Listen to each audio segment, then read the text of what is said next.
Hindi pinapayagan ng China na mayroong ibang barko na maglalayag sa kanilang mga iligal na inaangking isla gaya ng sa nangyari noong April 10. Isang missile destroyer ng US Navy 7 Fleet ang napadaan sa Panganiban Reef para sa kanilang tinatawag na Freedom of Navigation Operation. Sa Panganiban Reef o Mischief Reef, dito iligal na itinayo ng Chinese military ang kanilang outpost na kung saan ang pagdaan ng barko ng US ay pilit nilang itinataboy. Subalit hindi naman sila pinansin ng US Navy at nagtuloy-tuloy lang ito sa paglalayag. Agad nagbigay ng pahayag ang China's People's Liberation Army. Iligal daw na pumasok ang barkong pandigma ng Amerika sa kanilang tubig ng walang pahintulot. Ang Panganiban Reef ay pasok sa Exclusive Economic Zone ng Pilipinas, ngunit ang mga Chino na po ang may kontrol sa lugar na ito. Kaya ganoon na lang ang kanilang panggagalaiti sa barko ng US na dumaan malapit dito. Sipin yung mga utol, no? Teritoryo natin yan, yung Panganiban Reef na yun. Isa yan sa mga tinayuan nila ng artificial island. Okay? So hindi lang yan ang tinayuan nila ng artificial islands, mga utol. So talagang inaangkinan nila at gusto pa nilang angkinin yung iba pa. Kagaya nung Ayungin Shoal. Yung Recto Bank, grabe, sobrang grabe na. And to check dun sa sinasabing, eto yung proposal ng ating gobyerno na isa sa mga pwede nating gawin para hindi na tayo harangin o daragin o ibuli nitong China sa ating mga teritoryo o sa pagdaan natin sa resupply mission. Ito po yan. Mula to sa business world, no? Philippine Defense Department studying proposal to escort drilling ships. Okay? So, pinakita yan. Isipin nyo, ito yung mga utol, yung sakop ng Pilipinas. No? Mga karunungan, kaalaman, teorya, kasaysayan, hiwaga, at mga bagong tuklas. Alamin natin.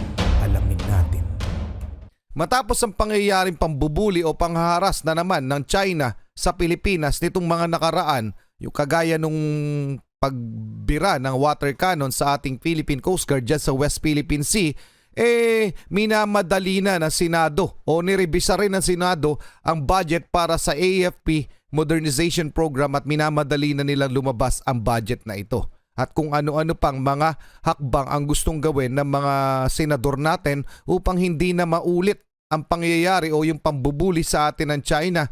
At ang ibang mga eksperto ay nagsabi na rin ng kanilang mga insights with regards do sa pangyayari na yon, kung anong pwedeng gawin ng Pilipinas para mapigilan ang pambubuli nitong China. At isa nga dito, mga utol, gawing escort ang mga US Navy warship pag magre-resupply sa Ayungin Shoal ang ating Philippine Coast Guard. Okay? So yan ang ating topic ngayon mula kay Maharlika TV. Pakisubscribe siya. Pakilike na rin yung video. US warship magiging escort ng PCG sa mga resupply mission sa Ayungin Shoal. Maganda nga naman yan. Okay, game na.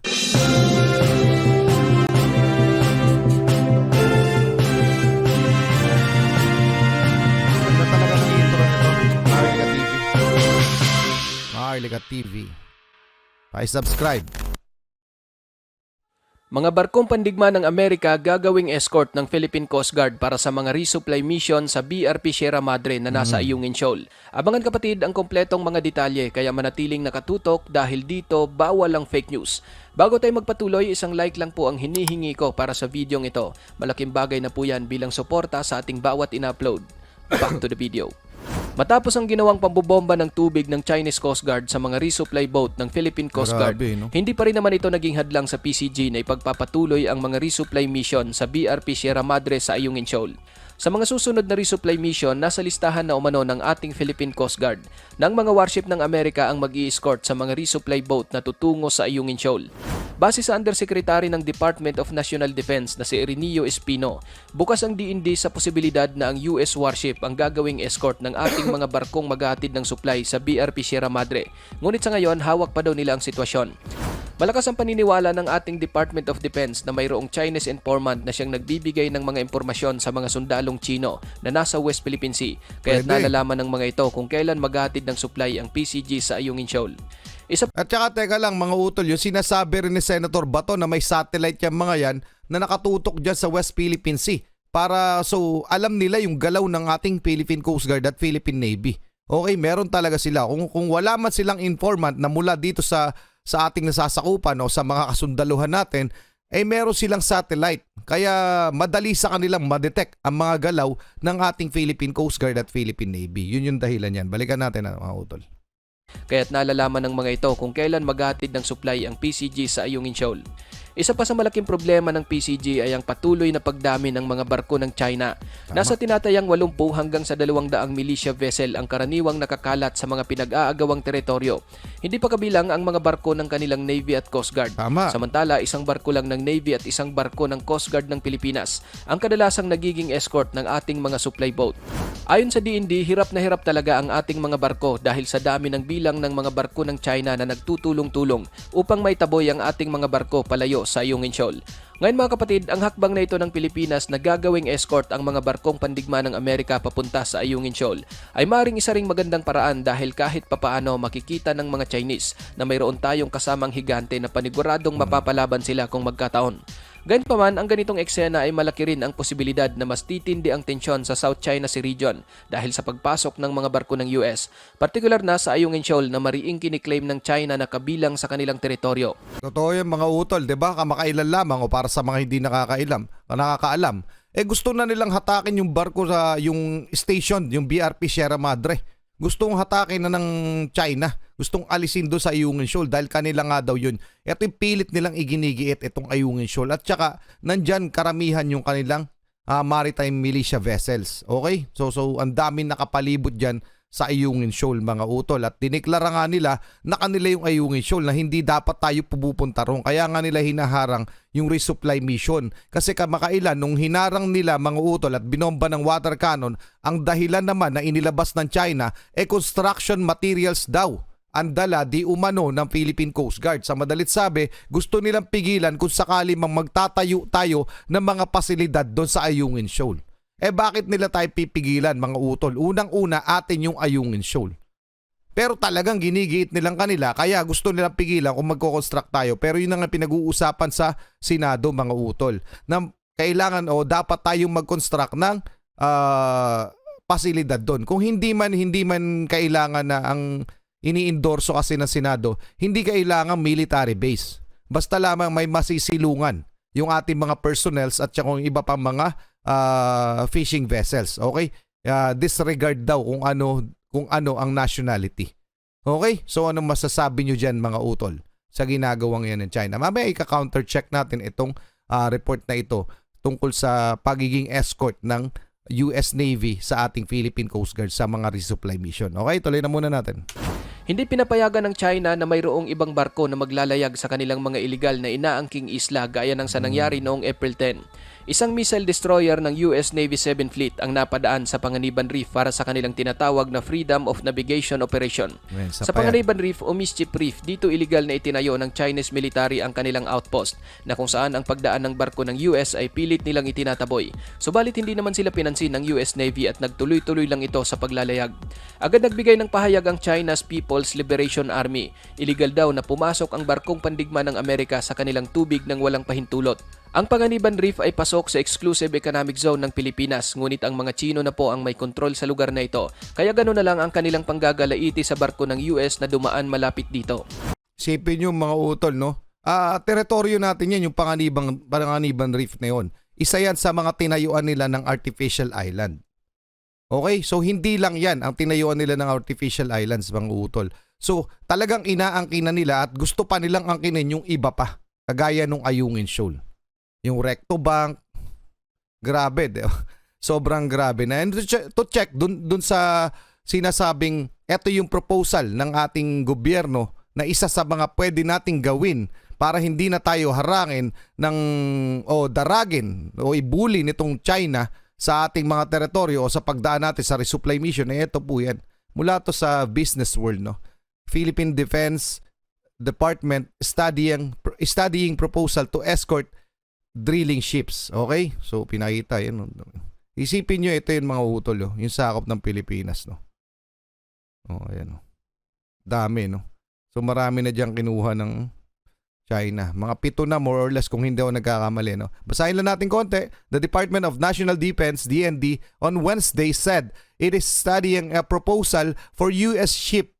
ships to escort Philippine vessels during resupply missions at Second Tomas Shoal. Ito po yung tawag, international na tawag doon sa Ayungin Shoal, Second Tomas Shoal. It's a possibility. Defense Undersecretary Ireneo C. Espino told Senate Foreign Relations hearing, "We are exploring all possibilities and options on the rotation and resupply of personnel at Second Tomas Shoal. As of now, we can still handle the situation." So kaya pa daw naman panghawakan yung mga nangyayari. Pero yun nga, ayon kay may pahayag si Senator Tulfo na kung hindi naman daw labag sa batas yung proposal na ito, pwede natin talagang gawin na maging escort ang ating yung mga US Navy warship kasi under ng Mutual Defense Treaty, something like that, mga utol. Pero kung wala nga lalabagin, maaari mangyari. At ito yung pinakamaganda nating hakbang kasi iba, kapag kasama natin o kahit sa joint patrol na rin, isa na rin yung sa mga pinoproposa, yung joint patrol dyan sa West Philippine Sea, sa mga teritoryo natin, kasama natin ang US Navy. Napakalaking bagay nun kasi hindi yan magtatangka, yan China na yan, hindi magtatangka kapag kasama ang US Navy kasi pag ginawa nila yun, baka magkanda leche-leche na. So anong masasabi nyo dyan mga utol? Pa-comment na lang, ituloy na muna natin. Na ito. Kaya gano'n na lang ang kanilang panggagalaiti sa barko ng US na dumaan malapit dito. Ang ginawang mga warning at pilit na pagtaboy ng Chinese military sa barko ng Amerika sa Panganiban Reef ay hindi malayong mangyari sa Ayungin Shoal kung gagawin ng mga warship ng US na mag-escort sa mga resupply mission ng PCG sa BRP Sierra Madre na nasa Ayungin Shoal. Ayon sa China, ang Ayungin Shoal na tinatawag nilang Rinay Reef ay bahagi ng Nansha Islands. Isa umano ito sa mga teritoryong ibinalik sa kanila ng Japan pagkatapos ng World War II. Sa mga hindi po nakakaalam, ang Nansha na sinasabi ng China, ito po yung tinatawag nating Spratly, na kung saan ang lahat ng mga isla na narito ay inaangkina ng mga Chino. Bagaman posibleng magdulot ng matinding alalahanin ang gagawing pag-escort ng mga US warship sa ating mga barkong maghahatid ng supply sa Ayungin Shoal, ngunit ito rin ang isa sa magandang paraan upang kahit papaano'y mag-alangan naman ang mga Chinese Coast Guard na muling gagawin ang kanilang mga nakaugaliang gawin sa ating mga barko, gaya ng pangaharang, pagtatangkang mambundol, paggamit ng laser at pagbomba ng tubig. Totoo po yung sinasabi ng Department of Defense na maliban sa iilan lamang ang bilang ng ating mga barko na nasa West Philippine Sea, di hamak rin po na mas malalaki ang barko ng Chinese Coast Guard at Navy. Maging ang mga Chinese Maritime Militia ay mas malalaki ang kanilang barko at mayroon pang mas matitibay na bow na sadyang ginawa para pambundol ng mga kalabang barko. Yan, totoo yan mga utol. Sobrang dami nila doon.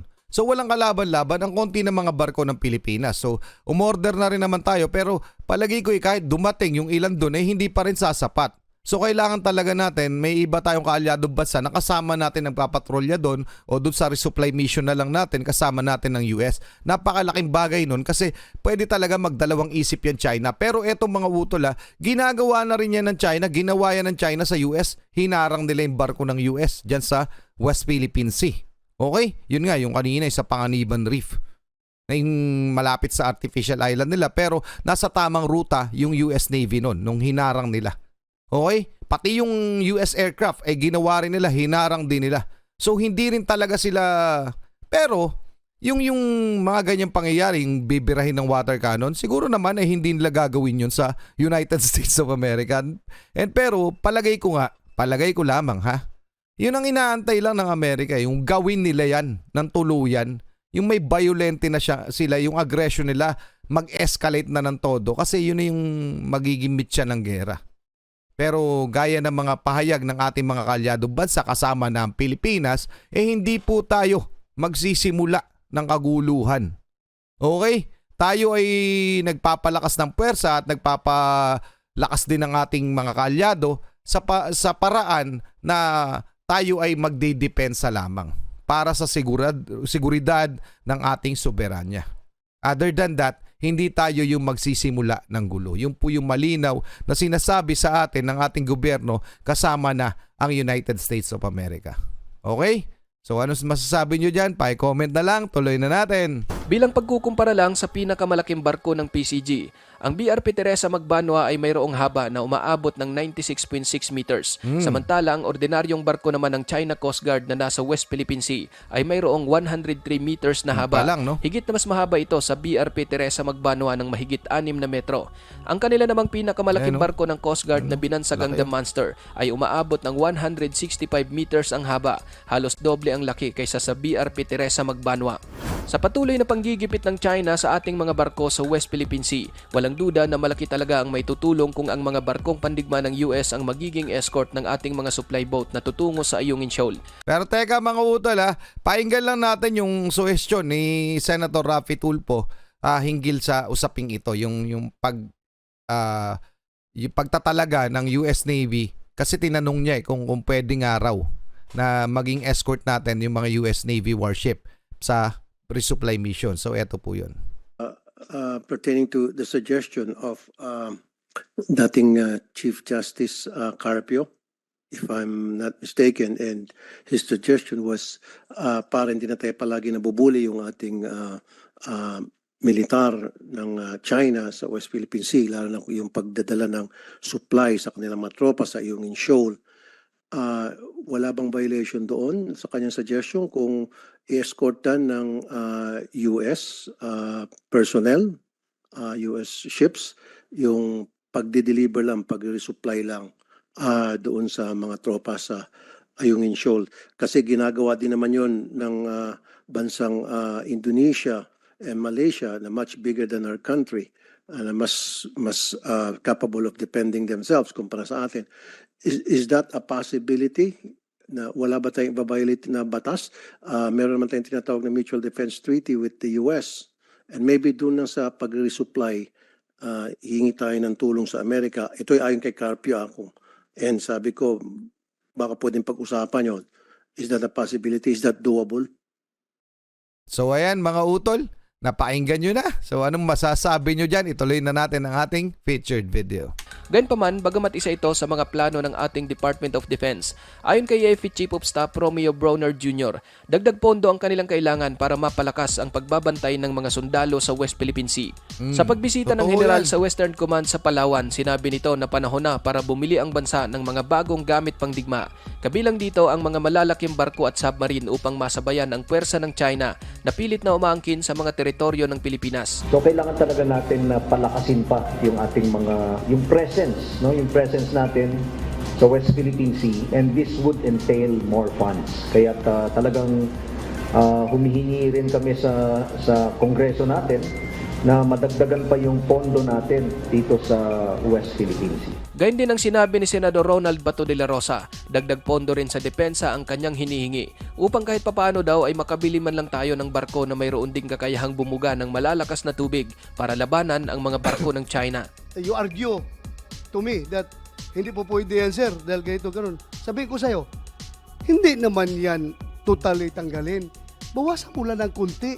Idagdag mo sa defense para makabili tayo ng barko na may malaking powerful na yung pump, Kagabitan. malang water pump, na pag binuhusan natin ng tubig ng China, ng Chinese ship, maka-respond tayo, tubig sa tubig. Pulo-pulo ang istruktura ng ating bansa, malaking bahagi ng katubigan ang pumapalibot dito.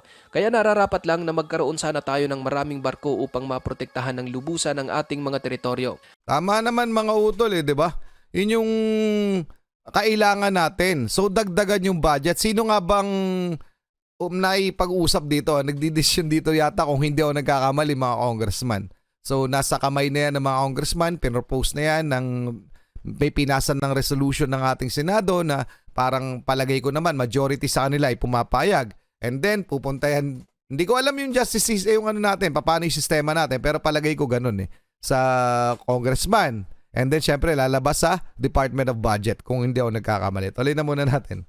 Ayon kay Maritime Security Expert Jay Batong Bakal, dahil sa napapalibutan ng karagatan ng Pilipinas, kinakailangan marami tayong asset at dapat mayroon talaga tayong sariling paggawaan ng barko. Yun. Nagagawa daw ito ng Indonesia kaya dapat kayanin din sana ng Pilipinas. Archipelago tayo, marami tayong katubigan, marami talaga tayong pangangailangan ng assets. So logical lang, tama lang na lahat ng posibleng pagkukuhonan nun dapat gamitin natin. At isang malaking untapped na resource, yung sarili nating capabilities, yung sarili nating industries. Kung kaya ng Indonesia, dapat kayanin din natin. Sa ngayon mga kapatid, nasa plano pa lang po ang sinasabing pag-i-escort ng mga barkong pandigma ng Amerika sa ating mga barko na tutungo sa Ayungin Shoal. Gayunpaman, sa kabila ng mga hindi magandang nangyari na naranasan ng ating Philippine Coast Guard mula sa mga barko ng China, tuloy-tuloy pa rin at wala silang balak tumigil sa kanilang resupply mission para sa mga tropa na nasa BRP Sierra Madre sa Ayungin Shoal. Okay. Kudos sa mga Philippine Coast Guard natin na nasa BRP Sierra Madre at pati sa Philippine Coast Guard natin sa patuloy na pagbabantay at paglaban para sa ating mga soberanya kasama ng ating mga kasunduluhan, Philippine Navy, Armed Forces of the Philippines at lahat na po. Okay, Philippine Marines. Anyway, mga utol, tama naman yun eh. Kailangan natin dagdagan yung defense budget natin. Yun naman yun eh. So sana idinggin ito ng ating mga ng Kongreso. Kung tama ako na Kongreso magdi-decide o yung ano ng budget na yung magdadagdag. So it's time. Pero dito tayo sa may US Navy warship, tama rin yun. Isa yun sa magagandang hakbang na pwede natin gawin kung hindi nga ito labag sa batas sa international law. Okay mga utol, pero gusto ko pa rin malaman ang inyong mga opinion hinggil sa usaping ito. Okay? Pa-comment na lang mga utol. Maraming salamat kay Maharlika TV. Maraming salamat sa inyo mga utol. Muli ako si Target Achilles in behalf of the Real South Pride Production. Ako ay nagpapasalamat sa walang sawa niyo pagsuporta. Kayo mag-iingat. Keep safe. God bless. Saludo po ako sa inyo lahat. Maraming salamat po.